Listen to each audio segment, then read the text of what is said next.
사실 3+1 얘기를 했었잖아요, 민주당에서는. 근데 대통령에서 전혀 안 받은 거 아니겠습니까? 그러다 보니까 이재명 대표가 그럼 만나자 이렇게 한 거예요. 어떻게 보면 이재명 대표가 좀 양보한 그런 부분이 있는 거 아니겠습니까? 의제 없이 만난다는 게. 왜냐면 네. 이재명 대표 입장에서는 이제 일단 영수회담을 해야 되겠다 그러는, 그러니까 다른 것보다 민생 때문에 그래요. 네, 민생이 민생. 너무 어렵잖아요. 그럼요. 지금. 그러니까 대통령이 정신 못 차리고 저렇게 국민과 다른 생각하고 다른 행동을 하니까 네. 야당 대표라도 얘기를 해줘야겠는데, 제가 볼 때는 이거 의제 만들다가 네. 조율 안 되면 네. 그냥 안 하겠다 이렇게 나올 수도 있는 거잖아요. 그렇죠. 그걸 그렇게 되면 안 되니까 이재명 대표 입장에서 만나자고 했다고 저는 생각해요. 조건 없이 만나자 그럼 좋다. 대신 조건 없이 만나니까 내가 할 얘기를 하는 거잖아요. 결국은. 그러니까 똑같은 상황인 거예요. 똑같다? 그러니까 의제가 아까 이제 신규 변호사 말처럼 합의문을 만들어낼 수는 그쵸. 없더라도 네. 야당 대표가 총선 민심을 전달할 수 있는 기회 자체도 없으면 안 되겠다. 아하. 좀 그렇죠. 따끔하게 말해야 되겠다. 이런 의도가 저는 있다고 생각해요. 그러니까 국민들 입장에서 너무 답답하잖아요. 표로 심판을 했는데 달라진 게 없어요. 대통령이 국무회의 발언 보니까 국정 방향 옳다고 하니까 너무 답답하니까 이재명 대표도 가만히 있을 수 없는 거잖아요. 그렇지. 그렇죠. 이 꼭 할 말을 해야 되는 거 아니겠습니까? 근데 사실은 영수회담은 지금 윤석열 대통령이 필요해서 지금 하는 거거든요. 그러니까 네. 이재명 대표는 사실 의제가 확정이 되든 안 되든 저는 굉장히 주도권을 가질 수밖에 없는 구조다라는 생각이 들고, 막말로 이재명 대표가 그냥 걷어차도 되죠. 근데 뭐 그래도 대승적 차원에서 네. 받아들이겠다. 뭐 일부 합의문이나 성과를 도출 못했다라는 비판을 감수하더라도 일단 만나겠다. 그래서 저는 뭐 그런 태도에 대해서는 굉장히 저는 높게 평가를 하고요. 네. 그렇다면 이재명 대표가 가서 해야 될 게 뭘까? 뭐 하고 싶은 얘기 다 해도 되는데 저는 우선순위가 있고 그래도 윤석열 대통령이 이제 간신배들한테 둘러싸여 있다라고 우리가 전제한다면은 네. 이재명 대표가 가서 있는 그대로 민심을 전달해야죠. 그럼 네, 민심의 네. 핵심이 뭐냐? 이채양명주 아니겠습니까? 이채양명주에 대한 국민적인 공분을 전달해야 되는 거고, 그 중에서도 가장 핵심 중의 핵심은 최수근 상병 특검에 대해서는 이거 진짜 대통령이 또 거부하면은 이거 나라 큰일 뒤집어진다. 난다. 그리고 정권이 무너진다. 네. 이 정도의 경고의 메시지는 저는 내야 된다라고 생각을 네, 합니다. 경고 메시지 내야 된다. 자, 그래요. 이 최상병 특검, 최혜병 특검법 그 포함해가지고 거부권을 그동안 9번 했던 거에 대한 거기에 대한 또 사과, 거기다가 민생 회복지원금 문제 어떻게 할 거냐 이런 여러 가지 사안들이 눈에 보입니다. 거기에 대해서도 대통령실에서 알고 있을 거 아니에요. 이건 얘기하겠구나. 그렇지. 어떻게 대응을 할까요? 제가 볼 때는 대통령실에서는? 그냥 받아들일까요? 안 좋다 받아- 합시다. 안 받아들여요. 왜냐면 네.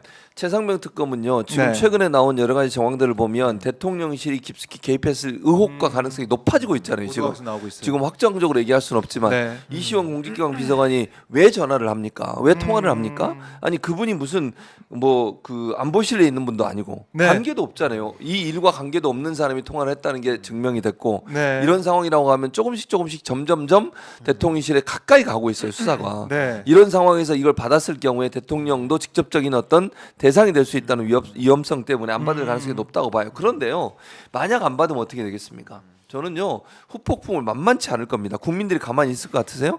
민심의 총선에서 이렇게 하라고 명령을 내렸음에도 불구하고 그걸 거부한다? 네. 이건 단순히 그냥 거부권의 문제가 아니에요. 저는 특검법이 통과돼서 윤석열 대통령이 거부권 행사하면 이건 국민에 대한 거부예요. 국민의 민심에 대한 거부라고요. 네. 그럼 국민은 어떻게 해야 돼? 심판해야지. 다시 한번 또 심판할 거라고 저는 봐요. 네. 저는 이걸 그냥 우습게 생각하고 뭐 이 정도 맨날 했는데 또 한 번 해도 되지, 이건 달라요. 총선 전과 후는 그렇죠. 완전히 상황이 달라요. 달라졌다. 한 번 심판했는데 이걸 또 안 듣는다? 제가 볼 때 왜냐면 지지율만 봐봐요. 총선 끝나고 지지율이 어떻게 돼서 계속 떨어지고 있어요. 올라가질 않아요. 결론마저 23에서 24밖에 안 돼요. 그러니까요. 총선 전말에도 그래 30%는 됐잖아요. 네. 그 말은 계속 이러는 것에 대해서 국민들이 계속 우려하고 있고 걱정하고 있는 거거든요. 근데 여기서 한 번 더 만약 국민들이 거부권을 행사한다? 어떻게 돼요? 국민이 어떻게 돼요? 거부할 거야. 어떻게? 국민이 거부해. 레드카드. 탄핵 말씀하시는 국민이 거죠? 거부해. 그러니까 탄핵 말씀하시는 거죠. 정확히 김 답변하세요, 변호사한테 목사님. 아직 기회가 남아 있다. 대변인한테 넘기세요. 우리 드리블 패스. 자, 패스 패스 받아서 받았어. 말씀을 좀 드리자면 저는 사실 이제 대통령이 거부권을 뭐 오남용했죠. 근데 가장 심각했던 것은 자기 배우자 김건희 특검까지도 거부했다라는 게 이제 심각한 지경까지 온 것이고 그렇네요. 예. 이번에 만약에 최수근 상병 특검까지 거부한다면 본인에 대한 의혹까지 거부하는 거기 때문에 이제 국민들은 레드카드 꺼내서 자리에서 내려오라고 요구할 수밖에 없는 겁니다. 저는 그동안 제가 민심동행 창준이를 했지만은 네네. 이제는 민심동행이 아니라 민심행동이다. 아, 민심이 나설 수밖에 없는 그렇네. 겁니다. 저는 이번 이 의혹을 굉장히 전 유심히 보는 것이 네. 이시원 공직기강 비서관이 대통령실 직제를 보면요. 네. 어느 수석 밑에 있는 사람이 아닙니다. 민정수석실이 없어졌기 맞아요. 때문에 아, 그러네요. 대통령 비서실장 바로 직속으로 돼 그렇네요, 있거든요. 그렇네요. 근데 비서실장은 다들 아시다시피 그냥 관료 출신이에요. 네. 있으나 마나 그냥 월급만 축냈던 그 대통령의 수족 역할을 했던 분들인데 네. 그렇다면 윤석열 대통령과 검사 후배 이시원 공직기관 비서관은 아하. 다이렉트로 연결됐을 가능성도 이건 배제할 수가 없다. 그렇다면 이시원 공직기강 비서관이 왜 지금 경북경찰청의 국방부 검찰단이 기록을 회수하는 그 8월 2일에 왜 유재은 법무관리관에게 전화를 해서 무슨 내용의 대화를 나눴고 어떤 지시를 했는지를 밝혀야 되는 겁니다. 네. 근데 밝히게 되면은 공직기강 비서관의 바로 위는 비서실장 바로 위는 네. 대통령이기 때문에 이 사안은 최승훈 상병 특검은 윤석열 특검이다라고 말할 수밖에 없거든요. 네. 그리고 하나만 더 말씀드리면은 대통령은 재직 중에는 불소추 특권이 있습니다. 그렇죠. 그러니까 소추당하지 않는다는 것이지 수사를 못 받는 건 아니거든요. 네. 그러니까 전 이것은 공수처가 당연히 수사해야 되고 미진하기 때문에 전 네. 특검을 통해서 윤석열 대통령까지도 수사해야 된다. 저는 그렇게 봅니다. 수사를 해야 된다. 그리고 만약에 진짜 이 거부권을 행사하게 되고 이게 국회에서도 만약 에 국민의힘이 들어오지 않아가지고 그냥 폐기가 된다. 아, 이제 국민들의 이제 분노. 이거는 아니 걷잡을 근데 수 없을 그 것 안 같고. 들어오면 더 좋아요. 왜냐하면은 국민의힘이 안 들어오면 이제 통과시킬 의석수가. 때는 통과시키고 대통령이 거부하면은 국회로 다시 공이 오는데 출석 의원의 3분의 1로 2니까. 무기명 투표를 하거든요. 그렇죠. 그래서 이거는 국민의힘이 거부해주면 땡큐인데 오히려 국민의힘이 통과가 거부 안 하죠. 다 들어와서 다 들어와서 모수를 하겠지. 높이는 작전을 쓸 겁니다. 아하. 그래서 반란표가 있느냐 없느냐 그게 또 이제 중요한 그렇죠. 상황이 될 텐데 이게 심상치가 않아요. 뭐 황석영 작가도 와서 기자회견 통해서 해병대 출신 와가지고 기자회견 통해서 하야라는 얘기까지 내려오라 하고 있죠. 할 정도까지 이게 진보 보수 문제가 여야 문제가 아니고 이게 모든 국민들의 문제고 이걸 대통령이 그냥 뭉개고 간다? 이거는 또 다른 차원인 것 같아요. 결국에는 5월 임시회 임시국회에서 최상병 특검법이 어떻게 되는지 좀 봐야 될 것 같은데 공교롭게도 네.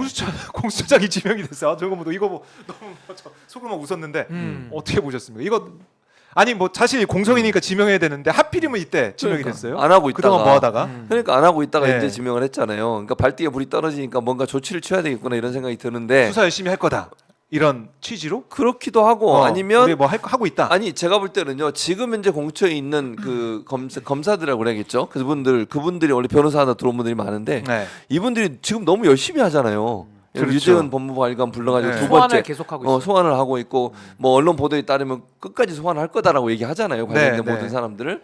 그러니까 이게 통제가 안 될 수가 있는 거예요 지금. 이 사람들 입장에서는요 처음으로 문제가 안 공처에 됐다. 들어왔는데 이렇게 자기들도 이제 여기 나가면 성과 뭐 내야지. 그렇잖아요. 성과 안 내면 자기들도 욕 먹고 네. 수사 대상도 됩니다. 그렇지, 나중에 그럴 수도 덮어주면 있어요. 수사됩니다. 그러니까 본인들 입장에 열심히 할 수밖에 없어. 그 컨트롤을 좀 해야겠다. 컨트롤이 필요하지 않나 이런 생각이 들지 않는 생각이 들어요 개인적으로. 그럴 수 있겠네요. 네. 수사를 열심히 하기보다는 그러니까 그거 컨트롤해서 아니라니까. 계속 뭉개는 쪽으로 가는 그런 방안이 아니겠느냐. 아니 왜냐면 최종적으로 결정은 수뇌부가 하는 거잖아요. 결국 공처도 그렇죠. 밑에서 수사를 해서 올리더라도 최종 결제는 공처장이 해야 되니까 그런 과정에서 일정 부분의 어떤 아하. 그 뭐랄까 좀 브레이크를 밟게 네, 만드는 그런 바리게이트를 역할? 좀 치고 있는 느낌이다. 그런 느낌이에요 저는. 그래요.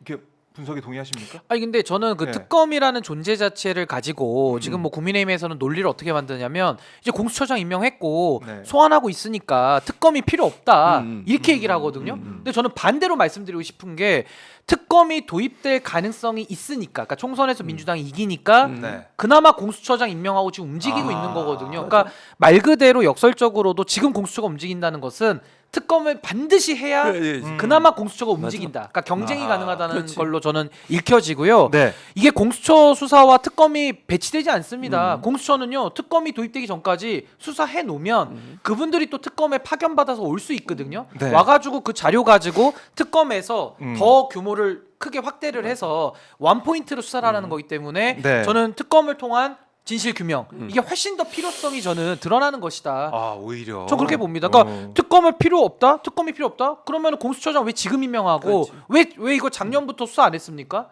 그러니까 이거는 그동안 뭉갰다는 얘기거든요. 그러면서 이종섭 피의자까지 호주로 도피시킨 게 누굽니까? 네. 그래서 저는 오히려 이거는 특검의 필요성을 더 반증하는 예다. 저는 이렇게 봅니다. 특검 편에서 반증한 예다.